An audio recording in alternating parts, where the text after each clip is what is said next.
Une immense vallée, recouverte d'ossements secs et poussiéreux. Silence total.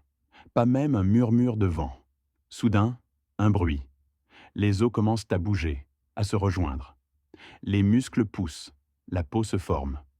En quelques instants, une armée entière se tient debout, vivante et respirante. Cela ressemble à une scène d'un film d'horreur ou de science-fiction, n'est-ce pas? Mais en réalité, c'est une vision biblique puissante qui a eu lieu il y a des milliers d'années. Et le plus incroyable, c'est que cela a tout à voir avec votre vie aujourd'hui. Ézéchiel était un homme dans une situation désespérée. Imaginez cela.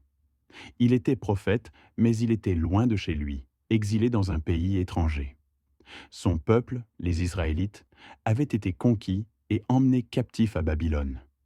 Tout ce qu'ils connaissaient et aimaient avait été laissé derrière. C'était comme si leur monde s'était terminé. Les familles séparées, le temple détruit, la terre promise maintenant entre les mains des étrangers. Pouvez-vous imaginer le découragement? La profonde tristesse? Beaucoup pensaient « Tout est fini. Dieu nous a abandonnés. Il n'y a plus d'espoir pour nous. » C'est dans ce scénario de désolation totale que Dieu a décidé d'agir. Il avait un message puissant à délivrer, et il a choisi Ézéchiel pour être son porte-parole. Mais ce ne serait pas un message ordinaire, seulement avec des mots. Non.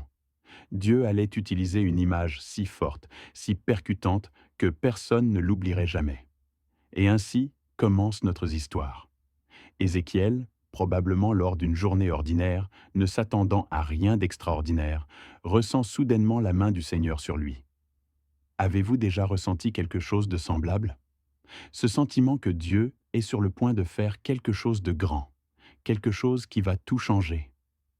Le prophète est emporté par l'Esprit. En un clin d'œil, il se retrouve transporté dans un lieu qui semblait sorti tout droit de ses pires cauchemars. Une immense vallée s'étend devant lui, mais ce n'est pas une vallée pleine de végétation ou de vie. Non, c'est une vallée de mort.